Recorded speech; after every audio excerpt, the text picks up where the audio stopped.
Bapak Ibu.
كما زدت فبارك كما باركت فأدم كما أدمت فلا تسلط.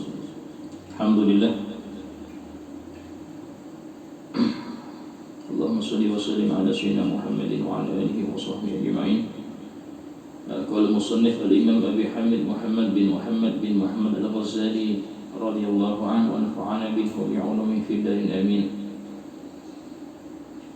Melanjutkan kepada pembahasan bahwasanya pentingnya suatu amal soleh untuk mencapai daripada kemuliaan di akhirat, dan bahwasanya keimanan saja tanpa ada amal soleh maka sangat sulit untuk masuk surga secara langsung. Sehingga disebutkan di sini bahwasanya umpama seorang itu bisa masuk surga, tapi apakah dia bisa menjamin dia tidak termasuk orang yang bangkrut? Itu apa siapa orang bangkrut ini?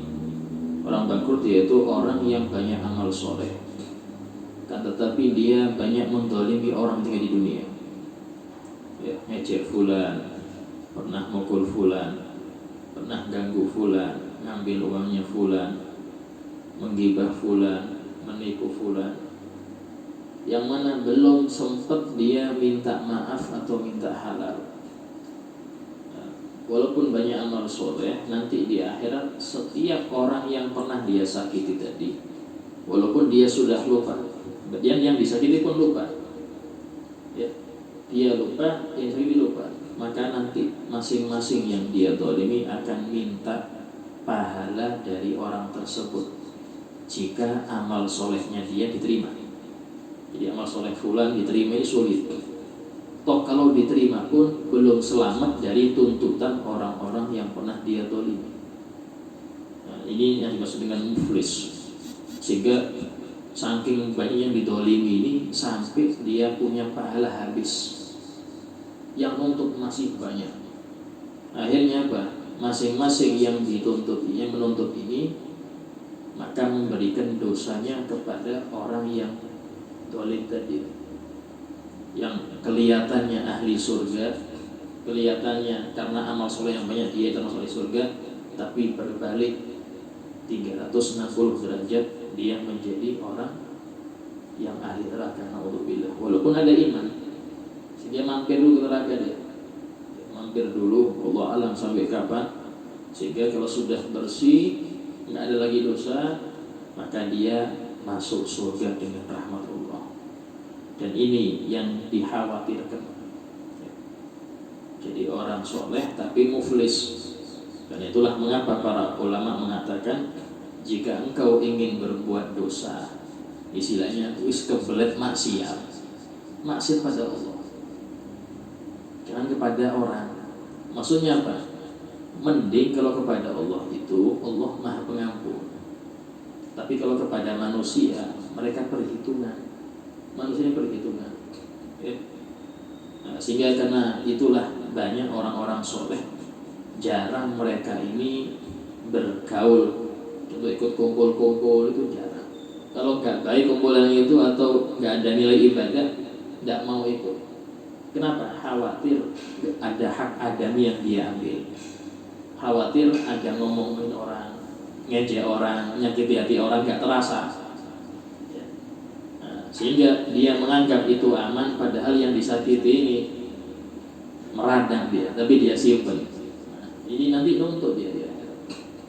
Ini disebutkan termasuk daripada arkanul abdal, ya, rukun-rukun menjadi wali itu. Wali abdal itu ada 4. Yang pertama qillatun naum, jarang tidur. Maksudnya kalau nggak ketiduran nggak tidur. Ini tidur ini mereka ini ketiduran. Ya, kalau kita sudah siap bantal guling, kipas angin, nyari tidur, ini kapan tidur ini? Mereka tidak, ketiduran baru tidur. Wakilatul akli, sedikit makan. Maksudnya kalau nggak lapar nggak makan. Sehingga nikmatnya makan itu bukan di makanannya, di laparnya. Orang kalau sudah lapar, kalau tempe kayak ayam, tapi kenyang, di perut kenyang, disuguhi macam-macam. Walaupun enak, kurang semangat. Kenapa? Karena sudah kenyang. Terus kemudian yang ketiga, qillatul kalam, sedikit bicara. Kalau enggak ada kepentingan enggak mau. Kenapa? Mereka sangat perhatian terhadap yang keluar dari lisan. Bahkan Sayyidina Abu Bakar Siddiq itu seringkali meletakkan batu di mulutnya. Ya. Kenapa? Karena takut keluar macam-macam. Ada yang bertanya, dilihat dulu jawabnya ini penting kan? Kalau saya jawab ini manfaat nggak? Kalau itu manfaat, dilepas jauh sekenanya, seret masuk lagi. Itu diantara manakibnya Khalifah Abu Bakar Siddiq. Waktu beliau menjabat khalifah seperti itu. Jarang ngomong sekali. Untuk melatih kita. Sehingga di pondok itu guru-guru kita itu melatih. Ayo kalian mulai habis subuh, ya, sampai tidur. Kalau sampai tidur, itu kalau mau bicara tulis dulu. Yang mau bicarakan tulis dulu. Subhanallah, karena kita nulis, waduh ini banyak betul. Sehingga kita itu nanti mau tidur, ini kita bicara ini banyak betul. Nah, sehingga besok harus berkurang. Karena dalam hadis ada seorang berkata, ya Rasulullah, hal nu'akhad bima takalam al-sinatuna. Ya Rasulullah, apakah kami akan disiksa dengan apa yang diucapkan oleh lisan kami? Maka Rasul bersabda, sakilaka ummuk, engkau ini ya apa sih? Hal yakubu nas ala manakhirihim illa hasaidu al-sinatihim. Kebanyakan orang itu masuk neraka gara-gara hasil ini. Kebanyakan orang masuk neraka gara-gara hasil ini. Ya, ngejek, menggibah, ya, ngomongin agama ini bahaya sampai murtad kalau sudah bercanda urusan agama, hati-hati. Ya. Jangan dibuat candaan agama. Kadang acara-acara di TV itu stand up komedi itu kadang-kadang bahaya. Ya. Yang hadir yang ketawa ikut murtad. Apalagi yang bicara, yang hadir ikut murtad. Kita nonton toh, ikut ketawa juga jadi murtad. Alhamdulillah. Karena yang dibahas ini agama, syariat dileluconkan, hati-hati. Ya, karena nggak ada bahan lagi pakai syariat ini, hati-hati. Nah itu semua dari sini. Ya. Terus yang keempat, rukun daripada kewalian adalah wakilatul muasyarah, sedikit bergaul, sehingga mereka lebih banyak uzlah di rumah. Ya, khalwat istilahnya, kalau nggak penting nggak keluar, kalau nggak hajat betul nggak keluar. Ya, jarang kita lihat mereka di tempat-tempat hiburan ya, atau ada expo hadir ya, kecuali hajat penting ya baru keluar. Kenapa? Karena memang khawatir terganggu haknya orang, sehingga mereka lebih menjaga diri dari hal tersebut. Wa qala al-Hasan al-Basri, dan telah berkata Imam Hasan Basri. Wa qala al-Hasan al-Basri, telah berkata Imam Hasan Basri,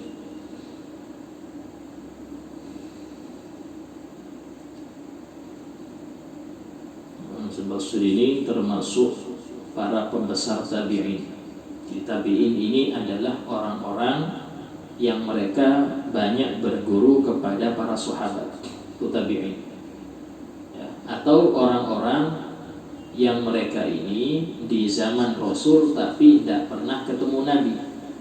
Hidup di zaman Rasul tapi tidak pernah ketemu Nabi. Namanya tabi'i mukhadram. Tabi'i yang mukhadram ini istilahnya yang tulen. Ya. Nah, dia sudah Islam semasa sahabat, cuman karena nggak pernah ketemu Nabi maka tidak mendapat gelar sahabat. Di antara tabi'in, pemuka tabi'in adalah beliau Imam Hasan Basri, yang mana masyhur kalau setiap bicara itu pasti hikmah. Kenapa demikian? Karena sering diam. Jadi ketika mengucap itu berbobot ucapan, berkualitas. Sebenarnya dalam suatu hadis, dan kemudian makan halal itu yang penting ya. Makanan yang masuk ini halal. Sebutkan man akalal halal arba'ina yauman, barang siapa makan halal 40 hari ya. 40 makan halal, abharullah ya nabi al-hikmah min fami. Allah akan memunculkan sumber-sumber kalam hikmah dari mulutnya. Ya. Istilahnya dijaga betul. Ada seorang soleh itu kalau nggak salah Imam Syirah As-Safavi, beliau gurunya Imam Junaid Al-Baghdadi, Imam Junaid yang kemarin kita bahas. Seperti ini beliau di rumahnya ini ya, nggak banyak perkakas. Itu untuk makan minum ini cuma mangkok satu aja dari cawan, dari tanah liat. Subhanallah, pernah ada muridnya masuk situ, lihat ini cawan jatuh, pecah. Ini nangis ya sini, ya Allah, pecah. Kata muridnya, ya Syekh gak usah nangis, tak belikan. Gak usah nangis Anda, tak carikan, banyak di pasar, banyak model gini. Kata beliau, oh engkau gak ngerti wahai anakku, ini cawan. Anak ngerti siapa yang bikin, anak ngerti. Yang bikin ini orang soleh. Dan anak ngerti apa yang dimakan oleh orang yang bikin ini yang ngerti. Seperti itu. Bahkan tanah untuk pembuatan cawan ini, aku ngerti ini tanah-tanah halal. Sehingga ketika ini pecah, aku bingung nyari yang seperti ini lagi gimana. Coba lihat bagaimana perhatian mereka pada tempat untuk makan sampai seperti itu. Apalagi untuk makanannya. Tempat untuk makan sangat seleksi. Itu kan nggak paham. Semua bandang garam kita ini dari pabrik semua. Dan lalu maaf, sebagian besar pabrik itu ngutang dulu di bank dengan cara riba. Sehingga setiap benda yang kita pakai ini ada syaibatul riba. Ada setetes dua tetes daripada riba itu ada. Ini masuk dalam sabda Rasul, sayati ala ummati zamanun ya'kuluna riba. Nanti akan datang suatu zaman di mana umatku ini banyak yang makan riba. Mau yang ngasih utangkah, yang berhutangkah, macam-macam, semua kena. Ya sahabat saking bingung tanya, ya Rasulullah, siapa yang sudah hati-hati ya Rasul? Ya sudah hati-hati betul. Terus mengatakan asobahum hubaduha, mereka akan terkena debunya riba. Ya debunya gini modelnya. Kita beli barang, ya, barang itu yang produksi dengan modal dari bank, modal yang di situ diribakan, ya, pinjem nanti bayar lebih, ini kan masuk. Berarti otomatis pabrik itu kena laknat daripada Allah Ta'ala. Nah hasilnya tidak gunakan. Jadi ini. Nah, ini untuk tempat saja, ya apa untuk makanan. Sehingga pernah suatu kali ada Imam Ali Habsyi ketika beliau umroh, pas beliau berdoa di depan Ka'bah, ada seorang doa, ya Rabb, Allahumma rzuqni rizqan halalan sirfa. Ya Allah, kasih aku rezeki yang halal murni ya Rabb, halal murni. Maka setelah doa beliau panggil, wahai fulan, engkau jangan doa seperti itu, maka akan seret rezekimu. Karena sulit rezeki yang halal murni ini sulit. Kalau minta doa itu doa, ya Allah, aku minta rezeki yang enggak engkau siksa padaku karena rezeki itu. Minta rezeki yang engkau enggak menyiksa aku karena rezeki itu. Karena paling murni rezeki itu adalah yang jatuh dari langit, air hujan yang langsung Anda pakai tangan langsung. Kalau pakai wadah sudah ada wadah ini dari mana itu. Kalau wadah dia dari mana? So, seperti itu mereka. Makanan yang kita makan itu kita harus perhatikan. Ini pupuknya dari mana modelnya? Ya, dari pabrik. Pabriknya bagaimana modelnya? Seperti itu. Bahkan pernah suatu kali Imam Ahmad bin Hanbal ketika beliau di penjara itu ada seseorang perempuan yang memberi roti, ngasih roti. Tapi karena nggak boleh masuk, melewati tangan penjaganya. Nah, nyampe ke situ, beliau nggak mau makan, dikasih. Sampai ketika waktu bebas ditanya oleh keluarga perempuan itu, wahai imam, kemarin saudari saya ngasih Anda waktu dari penjara, kok nggak dimakan? Itu dari kita halal sudah. Iya, anak ngerti itu halal, tapi lewat tangannya penjaga, lewat tangannya orang dolim, aku tidak mau. Pengaruh nanti makanan itu berada di diriku. Seperti itu mereka penjaga. Ya, kita kadang-kadang langsung empat aja. Ya, langsung empat aja, wis ini wis makan aja sudah. Bismillah kok. Nah, bahkan ada para wali-wali Allah yang mereka ini karena menjaganya dari hal-hal yang demikian, maka Allah jaga mereka lebih dari itu. Bisa dikisahkan pernah Habib Abu Bakar bin Abdullah Al-Attas, guru daripada Abu Ali Habsyi. Ya, itu beliau itu orangnya senang telur. Sekali datang ke rumah satu muridnya, disuguhi telur 4. Ya Syekh, ini telur 4.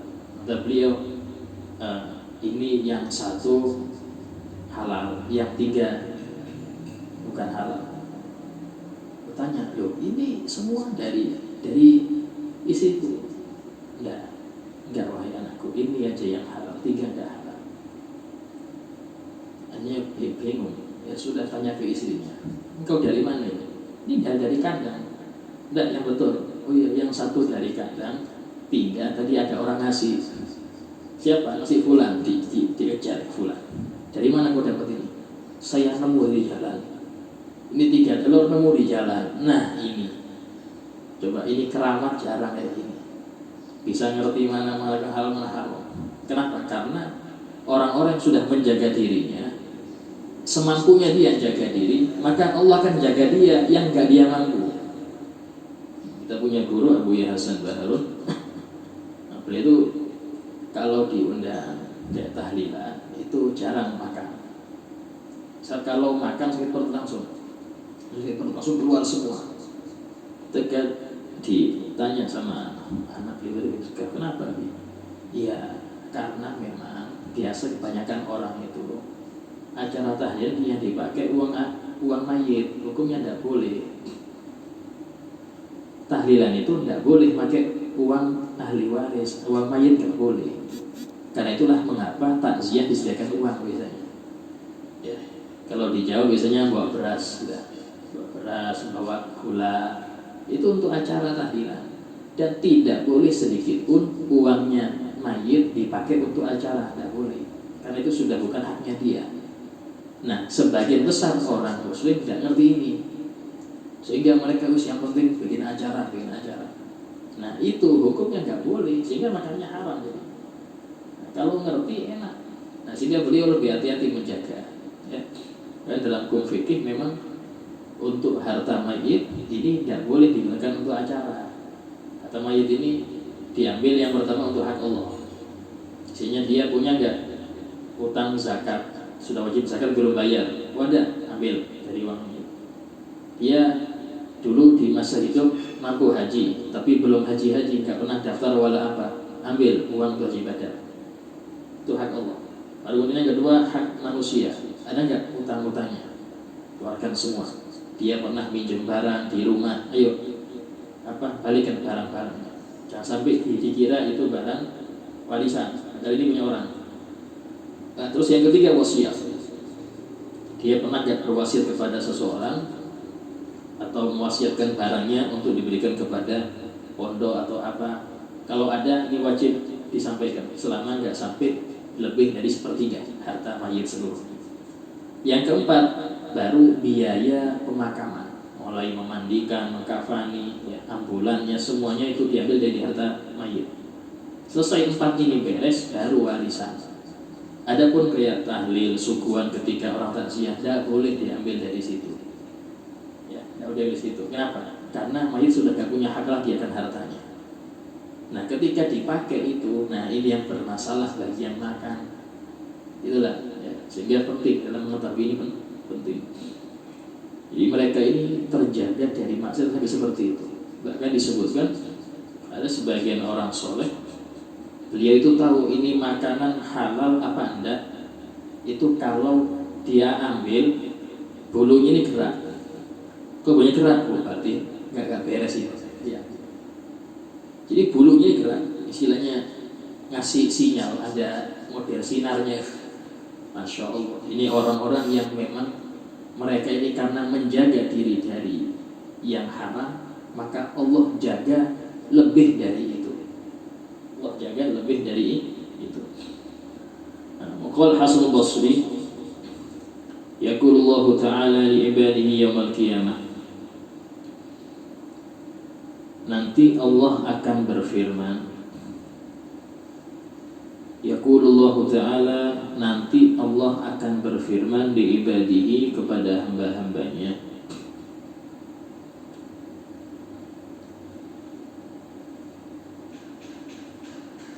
yaumul qiyamah, pada hari kiamat.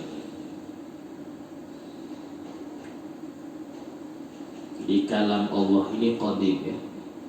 Kalam Allah ini sudah sejak dahulu, hanya saja ditampakkannya per zaman. Ditampakkan kalam itu per zaman, ya. Sehingga kalammu qadim, kalammu qadim. Kalam Allah ini sama seperti zatnya, yaitu apa? Qadim, sama-sama dahulu. Udkhulu ya ibadi al-jannah birahmati, masuklah wahai hambaku ke surga dengan rahmatku. Udkhulu, masuklah, ya ibadi, wahai hamba-hambaku, al-jannah, ke surga, bi rahmati, dengan rahmatku.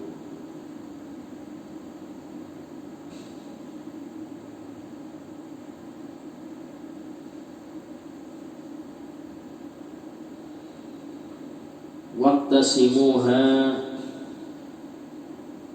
dan berbagi-bagilah, ha, atas rahmatku itu, bi'amalikum, dengan amal kalian.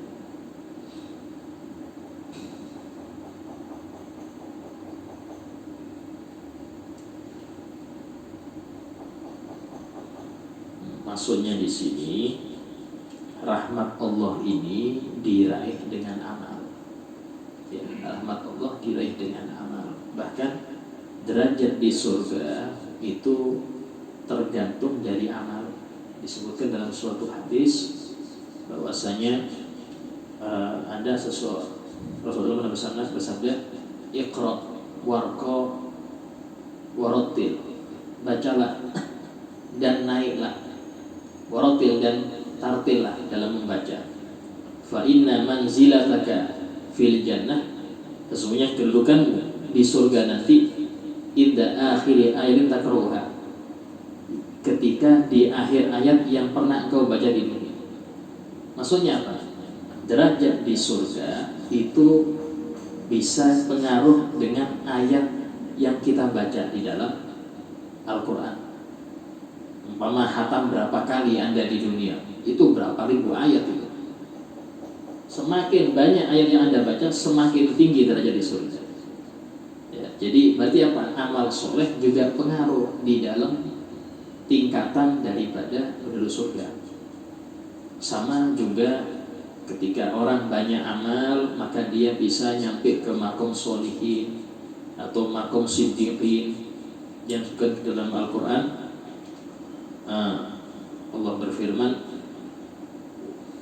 wa may yuti'illah war rasul, barang siapa yang taat kepada Allah dan Rasul, fa ulaika ma'al ladzina an'ama Allahu 'alaihim, maka merekalah yang bersama orang-orang yang diberi nikmat oleh Allah. Jadi siapa? Minan nabiyyin, daripada para nabi, was-siddiqin, orang-orang siddiqin, wasyuhada'i was-sholihin, orang-orang mati syahid dan orang-orang soleh. Maksudnya apa? Berarti ada tingkatan. Paling tinggi Firdausul A'la, Firdaus yang tertinggi. Itu tempatnya para nabi di situ. Tempatnya para nabi di situ. Ayyuhal walad, wahai anak.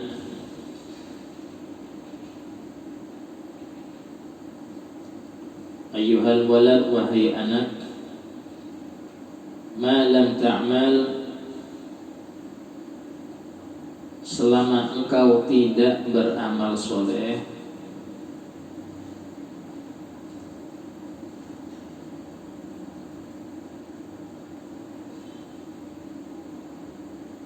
lam tajidil ajra, maka engkau tidak akan mendapat pahala. Selama engkau tidak beramal soleh, lam tajidil ajra, maka engkau tidak akan mendapat pahala. Sama seperti tukang, kalau tidak kerja kan upah. Walaupun Pak, saya ngerti kok cara bikin ini, ngerti, saya ahli, iya. Tapi kalau nggak ada kerja kan nggak ada upah. Ya, Anda punya keahlian, ya itu ketika Anda dibayar pas Anda melaksanakan keahlian itu. Tapi cuma hanya ahli, saya ahli Ustaz. Iya, tapi mana amalnya? Amal engkau mana? Kerjamu mana? Engkau kerja baru tak kasih ongkos. Ya juga orang yang alim, ngerti dia cara sholat yang benar seperti ini, sholat yang benar seperti ini, ngerti. Tapi nggak ngamalkan. Ya, nggak dapat pahala. Karena Allah membalas sesuai dengan capeknya dia. Ngerti fadilah tahajud, paham. Sampai bacaan-bacanya paham. Ini mau hafal semua. Cuma nggak diamalkan. Fadilah sholat duha paham, tapi nggak sholat duha. Ya, yang seperti ini memang ya demikianlah. Allah tidak membalas kecuali kalau dia beramal. Ya, kecuali dia beramal. Bahkan ilmu wajib yang tidak dia amalkan maka menjadi musibah baginya. Apa itu? Ya, menjadi orang yang nggak amalkan ilmu. Beda dengan ilmu sunnah. Yang ilmu sunnah tidak dituntut kita. Tapi kalau ilmu hal yang wajib, wah harus kita kerjakan. Kalau tidak masuk dalam firman Allah, kabura maqtan indallah an taqulu ma la taf'alun. Sangat besar murka Allah jika engkau merintahkan sesuatu yang enggak engkau amalkan.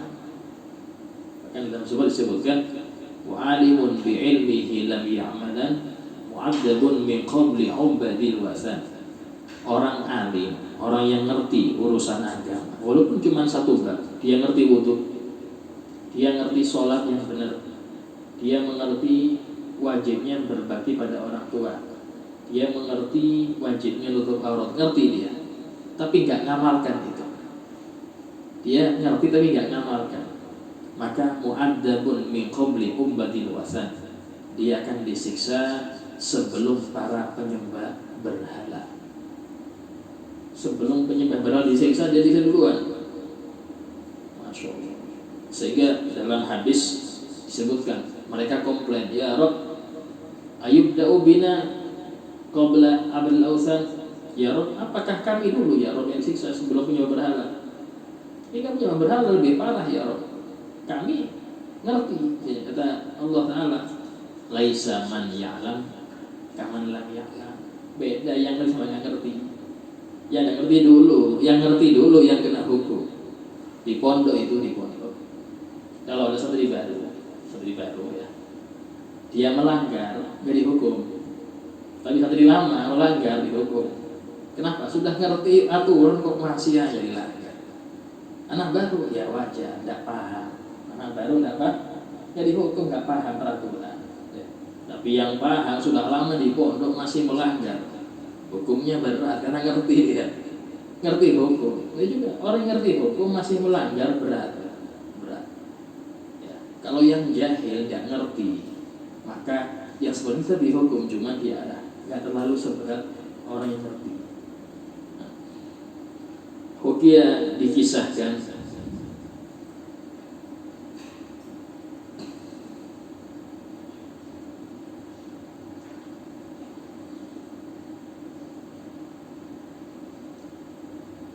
insyaallah kita lanjutkan yang akan datang. Fikihnya sampai mana kita?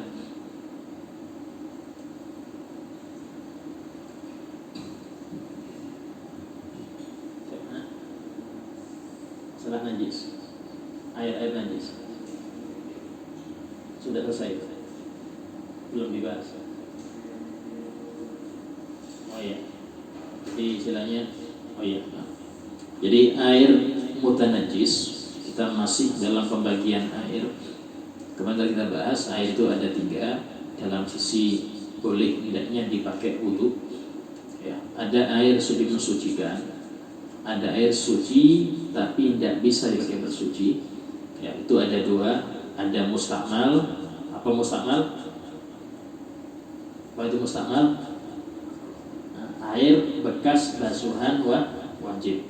Yang kedua, air yang bercampur dengan benda suci selain air.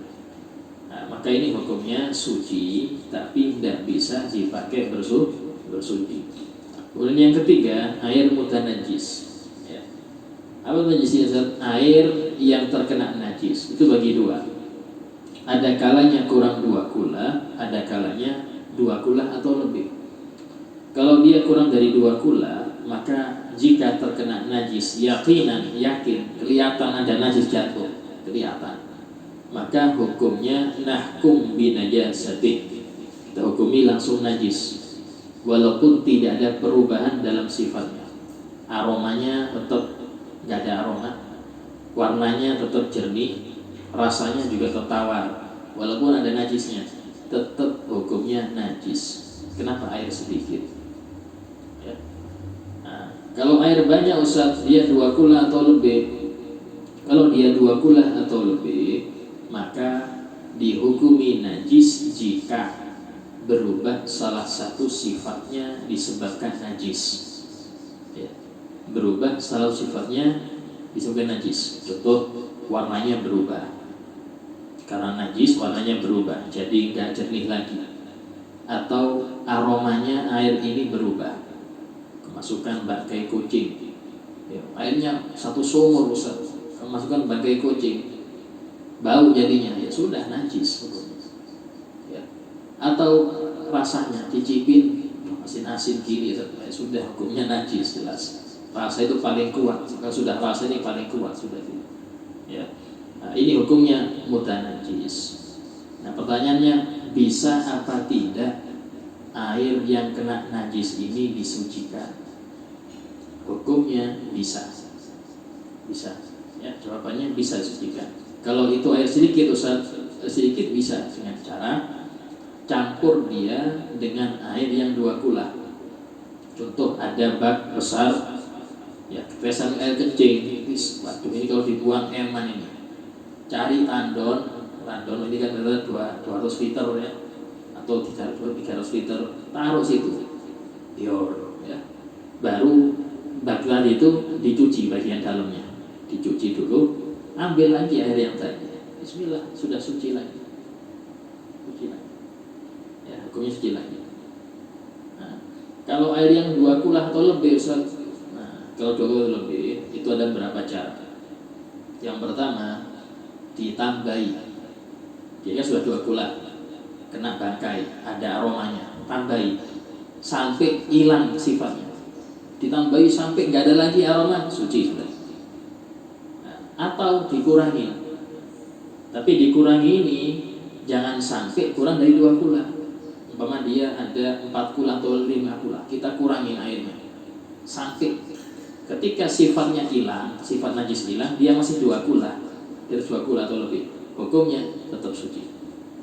Atau didiamkan, umpama ada di sumur ya, kita ambil bangkainya, wis ini tutup dulu, divakum dulu, ini pakai. nunggu seminggu dicek, oh nggak ada ini aromanya, dicek rasanya juga jernih, ya sudah, hukumnya jadi suci kembali. Nah, ini untuk menjadikan air yang terkena najis, kalau 2 kula seperti itu, kalau kurang 2 kula seperti tadi dicampur dengan sesuatu yang yang 2 kula. Bahkan di dalam kitab Kasyifatus Sajjad sebutkan, umpama ada air 1 tandon, anggaplah 3 liter. Ini kalau dipakai wudu 1 kampung nggak cukup. Nah, terus bagaimana untuk membuatnya? Ya sudah, ditambahi dengan air najis, boleh kan nggak usah? Tambah air najis, tapi kita pakai patokan yang penting nggak berubah, hukumnya boleh. Ya. Nah, contohnya urunan air seni urun, taruh situ. Tapi istilahnya nggak sampai berubah loh ya. Anggap 2 centong, 3 cantung di situ. Tapi nggak berubah, hukumnya boleh. Walaupun yakin ada, tapi nggak ada sifatnya. Rasa nggak ada, warna nggak ada, aroma nggak ada, sudah pakai. Tapi ini cara terjadi. Kalau sudah ngerti, waduh males makainya. Kena barokahnya repot ya. Kalau sudah ngerti ada najisnya, waduh repot sudah. Saya nyari yang lain aja, saya mau juga. Cuman ini kalau memang terjadi seperti itu, hukumnya boleh dipakai wudu. Ya. Nah, kemudian masuk sekarang kepada pembahasan wudu. Ya, sudah masalah air, kita pembahasan wudu. Nah, wudu ini secara garis besar itu ada syarat wudu, ada rukun wudu, ada membatalkan wudu, ada sunnah wudu. Ya. Tambahin nomor 1, nomor 5 makruhatul wudu, yang makruh. Nah, pertama syarat wudu. Syarat wudu ini yang pertama Islam. Yang pertama Islam. Sehingga kalau wudu tapi dia kafir, hukumnya tidak sah. Hukumnya tidak sah. Yang kedua, tamyiz. Tamyiz ini apa? Tamyiz ini seorang anak yang sudah bisa makan, minum, dan istinja sendiri. Ya, makan, minum, istinja sendiri. Kalau sudah itu hukumnya tamyiz, walaupun belum balik. Wudunya anak yang sudah tamyiz sah. Karena sah itulah boleh dia megang Quran, boleh dipegangkan Quran, boleh. Tapi kalau belum tamyiz, tidak boleh dipegangkan Al-Quran. Kenapa? Karena dia belum sah wudunya. Ya. Ini sering kadang-kadang anak kecil-kecil, Masya Allah sudah buka-buka Quran, sudah boleh. Ini masih bayi pegang Quran, tidak boleh. Ya. Karena ini anak tidak sah dia wudunya. Ini harus ngerti. Kadang sebagian orang ini Masya Allah di like, padahal itu nggak disukai. Anda mensukai sesuatu yang nggak disukai, ya, itu hukumnya nggak boleh. Sama kalau seperti yang perhatikan, sebagian orang itu kadang memfoto ini anak saking ngafalnya Masya Allah sampai tidur saat Qurannya, harus diambil itu Quran karena dia batal. Dia tidur batal, dia wajib diambil Qurannya, bukan malah diabadikan. Ya, ini itu tanda anak yang rajin dalam menghafal. Yang orang lagi dipakai bantal itu Quran. Ya, ini dosa. Sehingga ambil. Kalau ada anak tidur, dia batal wudunya, ambil Qurannya, selamatkan. Ya, biar dia nggak dosa. Memang dia nggak dosa, tapi Anda yang sadar, Anda yang kena tuntut untuk ngambil. Ini anak nggak dosa karena dia nggak sengaja tidur, tapi Anda yang ngambil.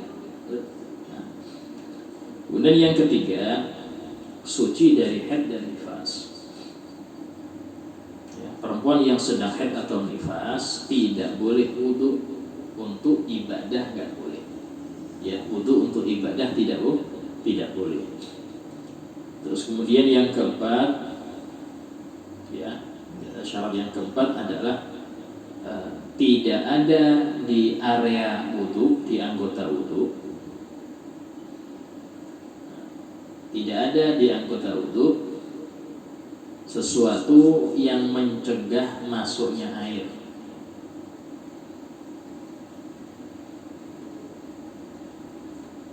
Tidak ada di area wudu sesuatu yang mencegah masuknya air. Seperti apa? Contoh cat, ya, atau mungkin tato itu lebih lagi ya. Tato ini hukumnya haram, ya, karena dia pertama menyakiti diri sendiri, kemudian itu permanen. Karena itulah dalam hadis sebutkan la'anallah al-washimat wal mustawshimat. Allah melaknat orang-orang yang mentato, dia mentato, atau yang minta ditato. So, saya minta, saya bayar sama aja, bayar sama gak bayar, yang penting kita tato. Yang tato dan yang ditato sama-sama kena laknat, otomatis dosa besar, dosa besar. Ya. Terus bagaimana kalau mau bertaubat? Harus dihilangkan. Harus dihilangkan. Kalau ketika bertato itu dia sudah balik. Tapi kalau mulai bayi, tatonya mulai bayi, parah juga bayi tato. Kalau mulai bayi nggak wajib dihilangkan. Misalnya dia belum balik sudah bertato, nggak wajib dihilangkan. Karena waktu bertato dia nggak maksiat dengan tato itu. Nah, waktu bertato dia nggak bermaksiat dengan tato itu. Ya. Tapi kalau dia ini bertatonya sudah balik, maka waktu itu dia bermaksiat, sehingga kalau tobat wajib dihilangkan. Kecuali kalau mengalami khawatir hilangnya fungsi kulit atau bahaya yang menjurus ke situ, kalau dihilangkan itu setrika atau apa, hukumnya tidak wajib dihilangkan. Tapi sekarang sudah ada laser. Laser ini nggak sakit. Biaya Ustaz, ya berkorban sedikit lah. Saya nggak mau berkorban sedikit untuk biar sah wudu dia. Terus yang selanjutnya berapa? Air tahir mutahhir, air suci dan mensucikan. Karena itulah mengapa orang kalau tidak ngerti urusan air nggak sah wudunya. Karena tadi syaratnya wudu ini harus air mensucikan. Jadi ya harus ngerti apa itu mensucikan. Nah, terus yang selanjutnya, tidak ada di anggota wudu yang merubah sifat air. Tidak ada di anggota wudu sesuatu yang merubah sifat air. Contoh minyak wangi yang terlalu banyak. Jadi minyak wangi itu banyak. Nah, ini harus hilangkan dulu minyak wanginya. Karena air yang kena kulit yang banyak minyak wanginya, banyak minyaknya itu berubah, sehingga sebelum dia menjadi basuhan wudu, dia sudah enggak mensucikan lagi. Sehingga dihilangkan dulu itu, dihilangkan dulu. Contoh kalau perempuan pakai lipstik ya, lipstik yang tebal betul itu digosok dulu. Atau bedak ya, kalau pakai bedak itu dihilangkan dulu bedaknya, baru sah wudunya. Kalau dia wudu bedak masih nempel, nggak sah. Kenapa? Karena merubah air, ya, merubah air. Itu seperti apa lagi? Kayak fresh care ya, atau minyak kayu putih ya, atau lemak. Biasanya orang kalau di daerah-daerah dingin itu pakai lemak. Lemak ini bisa dipakai kulit atau lipstik biar nggak pecah bibir. Itu kalau di Madinah, kalau sudah musim dingin itu di bawah 0 derajat, tapi dingin kering karena nggak ada salju, nggak ada apa, dingin kering. Itu lebih dingin kalau dingin kering. Ya kulit bisa pecah, bisa keluar darah kalau terlalu dingin. Ya. Nah itu boleh pakai lemak. Nah lemak ini tapi dia kalau wudu harus hilangkan dulu lemaknya, karena dia mencegah masuknya air. Ya. Yang selanjutnya ilmun bifardiyati, mengetahui akan wajibnya wudu. Berarti apa? Berarti harus ngerti wudu ini wajib. Jangan sampai ikut-ikutan. Harus ngerti wudu ini wajib. Jangan sampai ikut-ikutan gara-gara ini harus ngerti. Nah, terus yang selanjutnya alla ya'taqid fardhan min furudihi sunnah. Tidak boleh meyakini salah satu rukun wudu, tidak boleh meyakini salah satu rukun wudu sebagai sunnah. Nah, ini pentingnya belajar. Ya, nggak boleh meyakini salah satu rukun wudu sebagai sunnah. Itu seperti ini. Sebagian orang bingung antara ngusap telinga sama ngusap rambut. Itu ada yang mengatakan dua-duanya wajib Ustaz. Ada yang mengatakan dua-duanya sunnah. Ada yang mengatakan enggak, yang rambut sunnah, telinga wajib.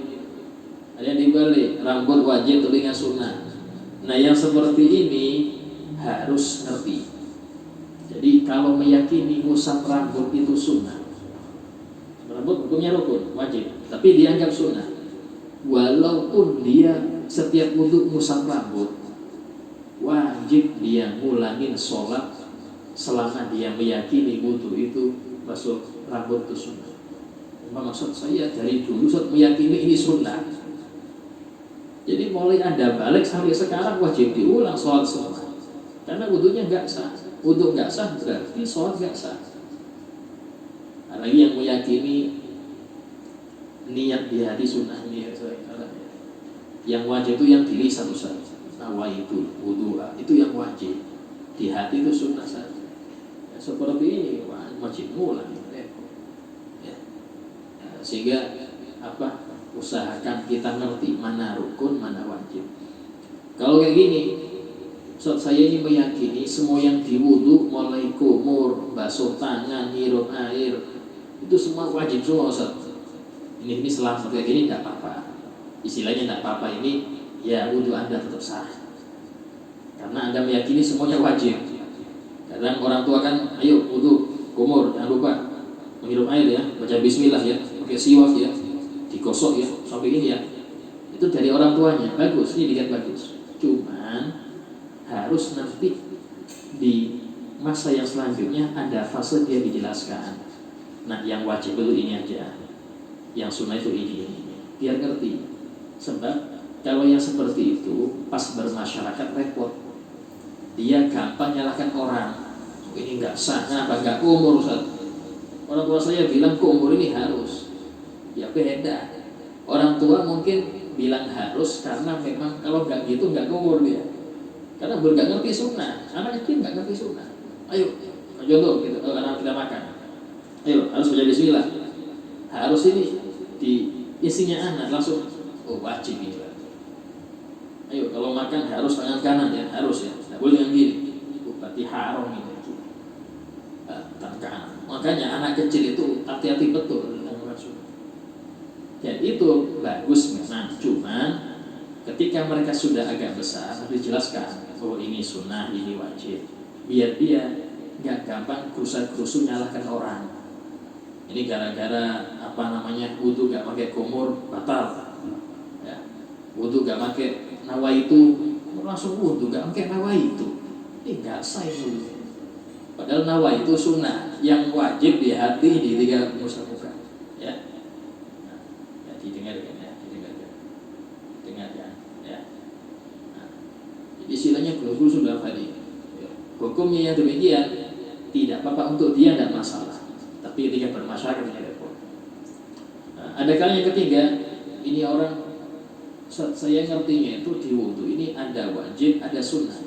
Tapi saya nggak ngerti mana wajib mana sunnah. Yang penting ada wajib, ada sunnah. Yang mana? Tidak paham Ustaz. Yang penting saya meyakini di wudu ada wajib dan ada sunnah.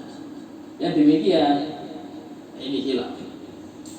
Imam Ibn Hajar mengatakan wudunya nggak sah karena dia belum bisa bedakan. Imam Rawi mengatakan hukumnya sah tapi wajib belajar waktu itu. Wudu dia yang sekarang sah tapi harus dia belajar sehingga untuk sholat yang kedua harus ngerti. Nah itu. Kalau seperti ini bagaimana? Dia bilang antara ngusap kepala sama ngusap telinga ini ada yang wajib, ada yang sunnah. Bisa nggak tahu mana itu. Pokoknya antara keduanya itu ada yang wajib, tapi nggak tahu yang mana. Yang seperti ini, beliau mengatakan tetap sah, ya. Tapi wajib belajar, Intinya jalan keluarnya adalah wajib dia mengetahui mana rukun sholat, mana yang bukan.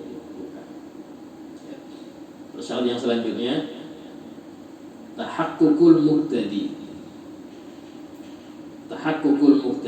Maksudnya kalau ini wudu wajib, tahakkukul muqtadi harus meyakini dia batal. Harus yakin dia batal. Itu ada orang wudu.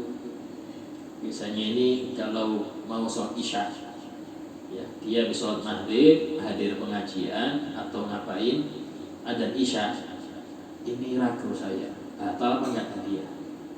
Kayaknya saya enggak batal, tapi kayaknya batal, tapi enggak tahu. Punya yang yakin saya ini saya tadi wudu maghrib, cuman apakah habis wudu, habis sholat itu saya batal apa enggak, saya enggak tahu. Yang seperti ini enggak boleh dia wudu dengan niat menghilangkan hadas. Kenapa? Karena dia belum yakin hadasnya. Sehingga tidak boleh dia berniat saya niat wudu dan mungkin hadas besar, hadas kecil, tidak boleh. Yang dibolehkan baginya adalah wudu yang sunnah. Jadi saya niat memperbaharui wudu, hukumnya sah wudunya. Cuman yang seperti ini rentan batal. Kenapa? Karena setelah wudu sunnah, umpama dia ingat kalau dia batal, oh iya tadi saya batal, wajib pulang. Kenapa? Karena wudu sunnah tidak bisa menghilangkan hadas kecil, sehingga wajib pulang. Nah, solusinya ya apa? Batalkan dulu. Ya, ke kamar kecil, buang air kecil. Nah, sudah jelas batal, baru wudu niat raful hadas, tidak apa-apa. Ya.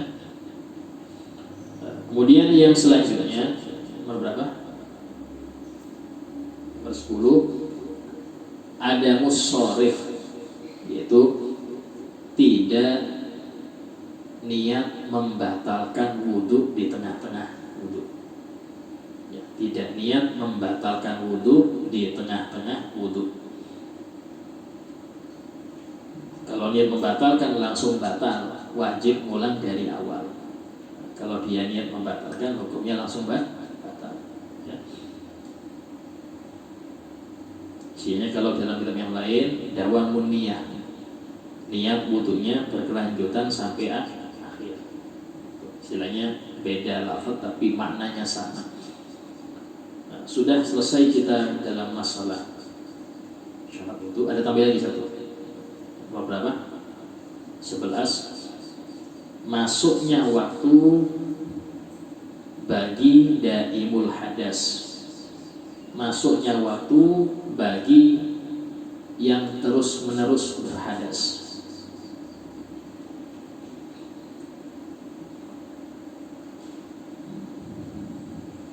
Titik. Jadi bagi orang-orang yang dia ini buang angin terus, ada kan orang itu buang angin terus tidak berhenti, ya, tiap 5 detik buang angin, atau yang dia ini beser, kena penyakit bawasir. Bawasir ini kalau sudah parah, itu dari jalan belakang keluar lubang anusnya dia keluar, dari sini keluar darah kalau lebih parah, itu hukumnya hadas terus dia, karena hadas yang keluar dari jalan belakang itu setiap detik batal wudunya, hadas kecil. Yang seperti ini wudunya harus masuk waktu. Atau perempuan yang isi hadah ini bukan haid, bukan nifas, sehingga ke perempuan yang keluar darah istihadah, ya, atau mungkin kita keputihan. Nah, ini hukumnya tetap wajib sholat, tetap wajib puasa, tetap. Terus yang masalahnya, padahal dia keluar terus dari jalan depan, sholatnya itu wudunya harus masuk waktu. Jadi orang yang hadas terus, mau itu terus kentut, terus buang air kecil, terus menerus buang air besar, atau keluar dari geser atau istihadhah. Ini keempat jenis ini wudunya harus masuk waktu. Adzan boleh dia wudu. Cara wudunya harus bersihkan dulu. Kalau perempuan tadi ganti pembalut. Ya. Kalau yang biasanya orang yang sering kencing, popok dewasanya ganti dengan popok yang baru. Ya. Kalau dia bawasir, nah ini diganti, pembungkusnya diganti. Habis itu langsung wudu, langsung sholat, dan sholatnya hanya membaca yang rukun saja. Ustaz, boleh nggak dia ini ikut berjamaah? Boleh dengan syarat cepat. Kalau masih nggak tahu kapan jamaahnya, harus langsung sholat. Kecuali kalau dari dekat, ini mau komat, langsung dia. Ya langsung dia siap-siap sehingga waktu berjamaah langsung hadir, tak apa. Nah, dan setiap sholat demikian. Tiap sholat dia seperti itu caranya, dan nggak perlu qadha karena dia sudah melaksanakan. Walaupun tengah-tengah sholat keluar, tidak masalah. Kalau tengah-tengah sholat keluar darah, tidak apa-apa. Yang penting tadi harus dijaga kesuciannya, sehingga yang najis cuma pembalutnya aja atau popoknya aja, itu yang najis. Ya, pakaian dan tempat tetap suci. Nah, itu cara orang yang daimul hadas. Tapi kalau selain mereka, wudhu sekarang tidak apa-apa untuk sholat zuhur. Wudhu tadi pagi tidak apa-apa, untuk sholat asar tidak apa-apa. Ya, tidak masalah. Nah, ini untuk apa syarat daripada wudhu. Sekarang masuk ke arkanul wudhu, rukun wudhu. Coba berapa ada? 12. Ini kurang 4 menit lebih. Pertanyaan silakan tanya. Insyaallah kita lanjut pada yang akan datang. Soal, pertanyaan silakan.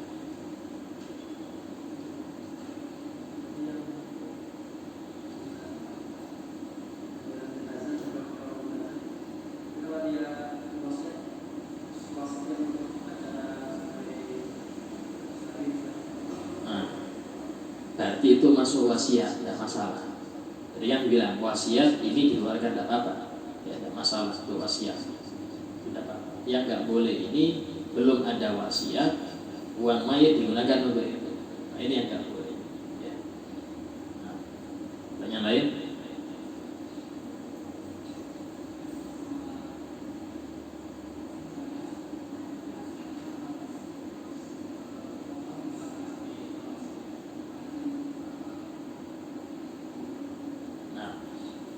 Jadi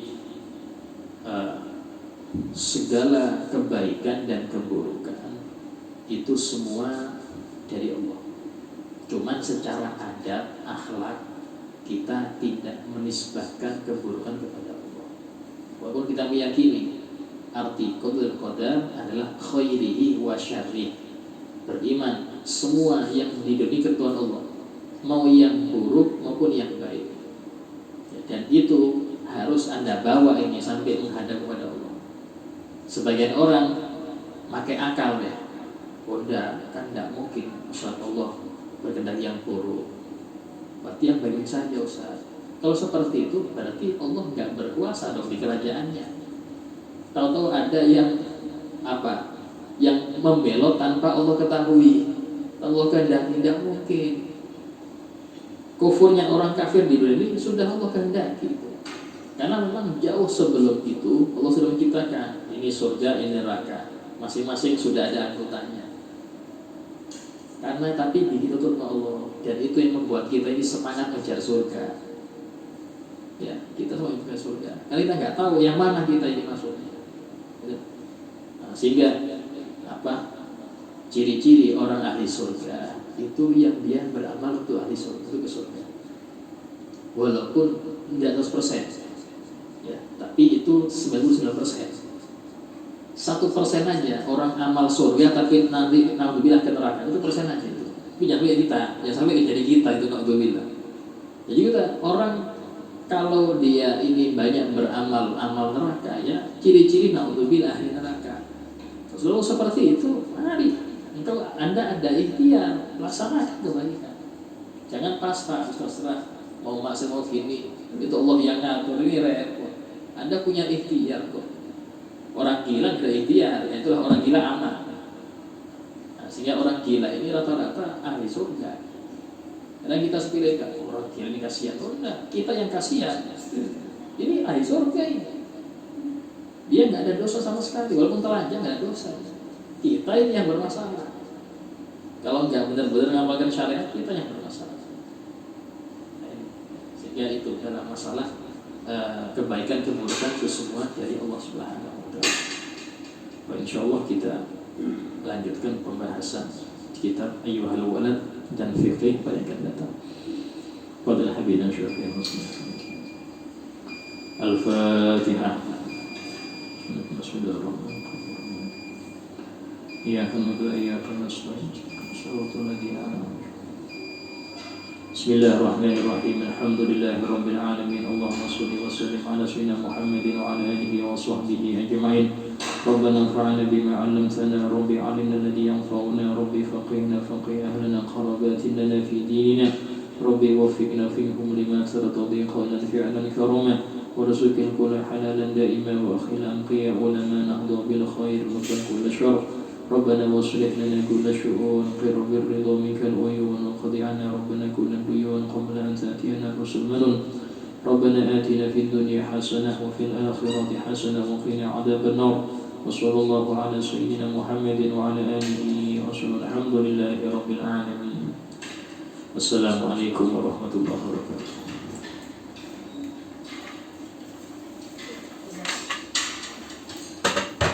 Ya,